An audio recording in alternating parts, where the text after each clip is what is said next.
matin. On en discutait avec Jean-François Timsit. C'est pas un sujet très, très facile, parce que ni l'un ni l'autre, on a fait de controverses ou même de topos sur ce sujet. Et puis, c'est en plus rendu difficile par le fait qu'on est quand même, on peut dire, bons copains et même amis. Et donc, même s'il nous arrive de nous chamailler, on est d'accord sur beaucoup de choses. Néanmoins, on a décidé de jouer le jeu. D'abord, bon, conflit d'intérêt, j'en ai aucun, j'ai pas d'action chez Roblo, donc il n'y aura pas de problème de ce côté-là. On va jouer le jeu, il y aura probablement voilà, des petites agressions, mais il y aura assurément pas de pleureuse, ni Jean-François ni moi, on se laissera faire. Donc on va jouer le jeu. D'abord, je voulais commencer par vous mettre un petit peu à l'épreuve, vous aussi, pas que vous restiez passif. Vous vous souvenez de cette étude sur les corticoïdes au cours du SDRA, une étude de la RDS Networks, réseau nord-américain très puissant. Et donc, l'étude portait sur l'administration de corticoïdes ou de placebo au bout de quelques jours d'évolution du SDRA. Et cette étude donc comparait l'efficacité de la corticothérapie sur le pronostic du SDRA. Et donc, je voulais vous poser une question. À la suite de ce travail, finalement, est-ce que vous avez prescrit dans votre pratique davantage de corticoïdes? Alors, j'imaginais que la salle serait comble, mais en fait, on a une grosse concurrence. Donc, je vais vous mettre à l'épreuve. Je vais demander aussi au modérateur, est-ce que ça a modifié quelque chose dans votre pratique sur la prescription des corticoïdes? Qui a prescrit davantage de corticoïdes à l'issue de ce travail? Personne. C'est normal. L'étude était négative concernant la mortalité, qui était l'objectif principal. Sauf que, quand on regarde bien, peut-être qu'on a eu tort. Si, en tout cas, comme Jean-François, on essayait de plutôt regarder d'autres paramètres, par exemple, le nombre de jours vivants sans ventilation était notoirement plus élevé chez les patients qui avaient reçu des corticoïdes. Ils ont été globalement ventilés beaucoup moins longtemps, que ce soit au bout d'un mois ou même lorsque le pronostic était évalué à 6 mois. Quand on regarde les neuromyopathies, par exemple, c'est un paramètre qui peut faire freiner la prescription de corticoïdes. Il n'y a pas de différence, que le recueil soit prospectif ou rétrospectif. Alors, on peut se dire peut-être qu'ils ont fait davantage d'infections, on leur a donné un immunomodulateur. Ben, pas du tout. Au contraire, ils ont fait moins d'infections respiratoires et ils ont fait moins de chocs septiques. Donc, tout était réuni pour que, logiquement, on prescrive des corticoïdes. Mais vraisemblablement, vous avez été influencé, j'ai été influencé par le fait que l'étude était négative sur la mortalité. Alors, on ne va pas parler que de SDRA. Désolé, Bertrand, je n'avais pas vu que tu étais modérateur, et donc j'ai mis quelques diapos sur les HEA. C'est bien. Ça va peut-être te contrarier. Donc, sur les HEA. Donc, une étude 2001 par des gens assez sérieux, vous voyez, parmi les auteurs, donc, et qui montrait qu'il y avait une atteinte de la fonction rénale chez les patients à qui on administrait un HEA. Il y avait eu d'autres études épidémiologiques aussi qui allaient dans le même sens. C'était 2001. On a continué à prescrire des HEA. Aucune autorité sanitaire, parfois même les sociétés savantes, ne se sont pas mouillées pour dire qu'il faut attendre le résultat d'études qui sont en cours. Et donc il a fallu finalement qu'il y ait cette étude scandinave qui a montré qu'il y avait une surmortalité au cours du sepsis sévère lorsqu'on utilise des HEA pour que, enfin, il y ait d'abord des mesures qui soient prises et puis aussi dans la pratique, que ça influence notre pratique et qu'on prescrive dans ces situations-là, en tout cas, pas dans d'autres, mais dans ces situations-là, moins d'HEA. Alors finalement, les études randomisées en réanimation portant sur la mortalité, il n'y en a pas tant que ça, vous voyez, recensées dans ce travail, sur une période de 6 ans, il y en avait 146. Et on voit que les études dont l'objectif principal est la mortalité, c'est à peu près un quart des travaux. Et c'est vrai, Jean-François pourrait me faire remarquer qu'il n'y a que 4 travaux qui sont positifs. C'est-à-dire toutes les autres études, les 36 autres, ont donné des résultats négatifs. Et à contrario, il y a eu beaucoup d'études avec un objectif d'infection. La plupart du temps, c'est moins d'infection, ou sur la ventilation, avec des résultats beaucoup plus souvent positifs. Mais qu'est-ce que ça a modifié dans la pratique? Qu'est-ce qu'on a retenu de ces études? Est-ce que, depuis 2007, on a quelque chose au niveau infectieux qui a révolutionné la prise en charge des patients. Non. Vraisemblablement, ce qui a modifié la prise en charge de ces patients, ce sont ces 4 travaux. Alors on peut aussi utiliser d'autres objectifs que la mortalité. Allons-y. Par exemple, faire des études physiologiques. Une substance qui baisse la pression artérielle pulmonaire, ça peut être bien ça, qui augmente le rapport PO2 sur FiO2. C'est le NO, c'est le début des années 90. Hein, on y allait largamanu, des dizaines et des dizaines de papiers en réanimation sur l'intérêt du monoxyde d'azote, et puis, patatras, 4 études sur la mortalité, 4 études négatives. Maintenant, faites PubMed, regardez le nombre de publications sur le NO, ou regardez la pratique dans chacun de vos services, vous verrez qu'on n'utilise plus beaucoup le monoxyde d'azote. J'ai fait appel à cette méta-analyse. Bon, pour moi, Jean-François qui connaît beaucoup mieux les stats, mais la méta-analyse, c'est pas mon trip, hein, parce que je trouve que c'est un petit peu la méta-analyse est un petit peu à la science, on va dire, ce que McDo est à la gastronomie. Mais néanmoins, on voit qu'il y avait plutôt une tendance à un excès de mortalité chez les patients qui recevaient du monoxyde d'azote. Donc, toute raison de ne pas mettre ça, en tout cas, comme priorité dans la prise en charge du SDRA. Et puis, Taïfam m'a gentiment fourni les diapositives de l'enquête LungSafe. Vous savez, en 2014, il y a eu cette enquête diligentée par un groupe de recherche de l'ESIGM, à laquelle sans doute beaucoup d'entre vous ont participé. Et il y a eu les résultats de l'hémisphère nord, portant sur près de 14 000 patients qui ont été présentés lors du dernier congrès de l'ESIGM à Barcelone. Et de façon très intéressante, regardez un petit peu concernant le niveau de PIP utilisé au cours du SDRA. Prenons pour des FiO2 élevés à 0,8 ou 0,9. En bleu, vous avez ce qu'il y a dans le protocole PIP haute de l'étude alvéolaire. Et en rouge, le groupe PIP basse. Regardez dans la pratique, les cliniciens, ce qu'ils font, c'est que plus de 3/4 utilisent des niveaux de PIP, même pour des patients qui ont des niveaux de FiO2 élevés, ils utilisent des niveaux de PIP plus bas que ce qu'il y avait dans le bras PIP basse. Donc ils ne sont pas convaincus de l'utilité des niveaux de PIP élevés. Et pourquoi? Sans doute parce que, bien qu'il y ait des études physiologiques qui aient montré l'intérêt de ces niveaux de PIP, des études scanographiques, eh bien, les 3 études portant sur ce sujet sont toutes les 3 négatives. Et c'est vrai qu'on nous bourre le mou avec une méta-analyse regroupant ces 3 travaux dont les objectifs étaient complètement différents pour essayer de mettre en avant les niveaux de PIP élevés.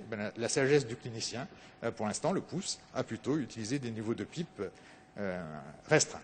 Alors on va changer de domaine, on va aller sur le côté infectieux, et par exemple, des courbes de ce type, avec, bon là c'est un dispositif d'aspiration des sécrétions sous-glottiques, mais ça pourrait être tout à fait autre chose, et c'est sur l'incidence des pneumonies acquises sous ventilation mécanique, avec voilà, des thérapeutiques, des méthodes qui ont un effet sur la diminution des pneumonies acquises sous ventilation mécanique. Travaux super bien menés, et celui-là en particulier, d'une grande rigueur méthodologique, mais quant à la fin, il n'y a pas de différence sur la durée de ventilation, pas de différence sur la durée d'hospitalisation, et surtout pas de différence en termes de mortalité, alors que le nombre d'infections respiratoires a diminué. Eh bien, qu'est-ce qui se passe? Ce sont des méthodes qui finalement ne sont pas utilisées dans la pratique quotidienne par la majorité d'entre nous et qui ne figurent pas dans les recommandations des sociétés savantes. Alors on peut aussi, en particulier concernant le SDRA, souvent ce qu'on nous dit, oui mais la mortalité c'est bien beau, mais vous faites sortir des patients vivants, mais qui sont invalides, et qui ont surtout des séquelles neurocognitives extrêmement importantes, et donc il vaut mieux utiliser d'autres endpoints que la mortalité, ou en tout cas les compléter. Alors par exemple, regardons l'état physique. Quand on compare un test de marche, c'est en bas, donc on fait marcher les patients pendant 6 minutes, là c'était à 3 mois, mais c'est pareil à 6 mois, à 1 an, et qu'on compare ça à quelque chose de plus subjectif, c'est la réponse à un questionnaire. Vous voyez bien que, effectivement, il y a une corrélation. Mais que certains patients qui ont marché 200 mètres, c'est-à-dire pas beaucoup, eh bien, ils vont trouver qu'ils sont en pleine forme, et d'autres, ils vont trouver qu'ils ne sont pas en grande forme. A contrario, d'autres vont plutôt avoir bien récupéré, et ils vont le dire, alors que d'autres vont avoir plutôt bien récupéré, mais ne sont pas satisfaits de cette récupération-là. Donc, c'est extrêmement subjectif. Et puis, surtout, ce qui est difficile dans ces études-là, c'est d'arriver à suivre l'ensemble des patients qu'on pourrait inclure. Par exemple, dans ce travail de Margaret Eridge, c'est à Toronto, c'est une équipe qui est rompue à ce genre de travaux. Il y a 120 patients, enfin 117, qui sont potentiellement éligibles. Et puis on regarde, on essaye de les revoir 1 an après. Et bien, 1 an après, malgré toute leur bonne volonté, il n'y en a que 80 qui seront qui seront suivis. Donc c'est à peu près un tiers des patients qui ne pourront pas être inclus finalement dans l'étude. Et encore, c'est un résultat excellent. La plupart du temps, c'est ça. C'est un malade sur deux. On perd, on appelle ça les perdus de vue. Donc on pense inclure 400 patients et on se retrouve avec 200 patients à la fin parce qu'ils ne viennent pas au rendez-vous, ils ne répondent pas au questionnaire, entre-temps ils ont fait l'AVC et donc ça provoque, disons, une diminution de l'efficience de ces travaux.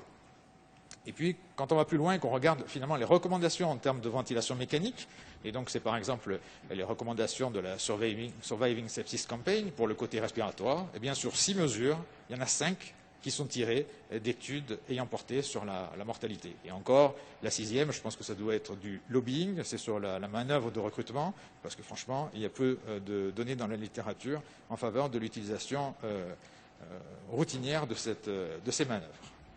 Alors il y a des problèmes méthodologiques, on peut le dire, c'est par exemple l'idée ou la réalité qui est la diminution de la mortalité du SDRA, par exemple, pendant cette pathologie-là, au fil des ans. Et en particulier, les Nord-Américains, c'est ce qu'ils nous disent, que leurs études multicentriques, elles ont montré progressivement une réduction de la mortalité. Sauf que, quand on regarde précisément dans les méthodes, il n'inclut que 10% des malades qui sont potentiellement éligibles. C'est-à-dire qu'il y a 90% des malades qui auraient pu être inclus qui ne le sont pas.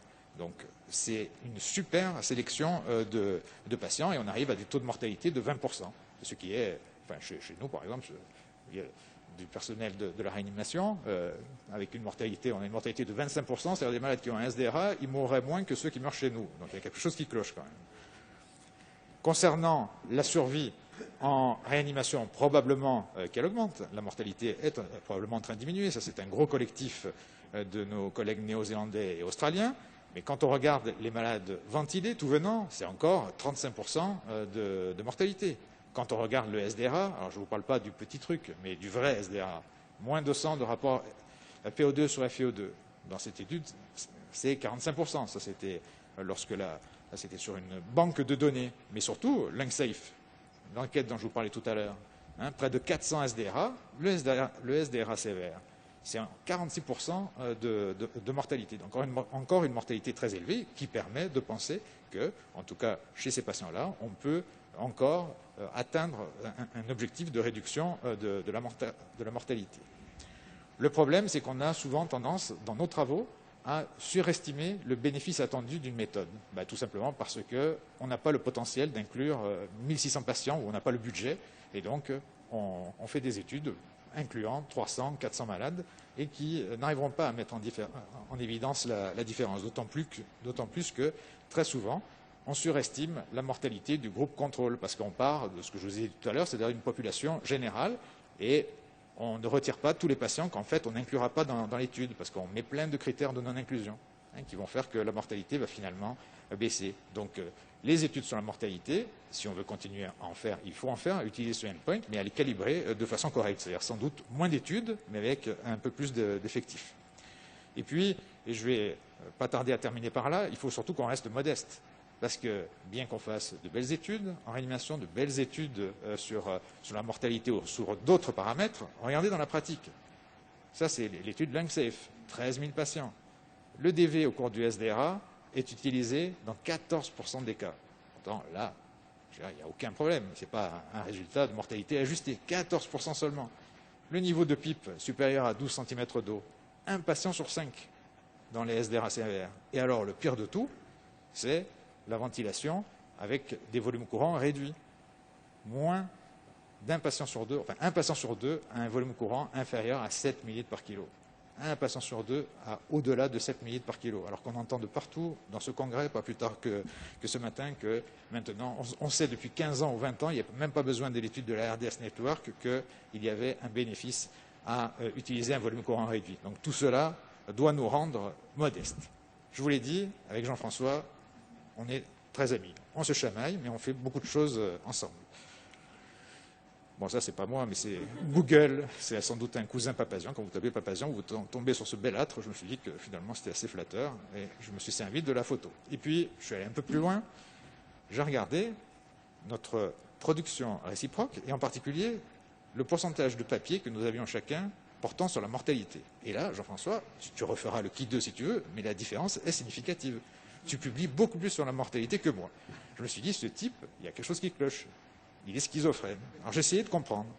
Et puis je pense avoir trouvé, parce que Jean-François, en dehors du fait d'être un grand animateur, un grand scientifique, c'est aussi quelqu'un qui a quelques talents cachés dont il ne vous parle pas tous les jours, quoique, en particulier, c'est un grand cuisinier et un fin cuisinier.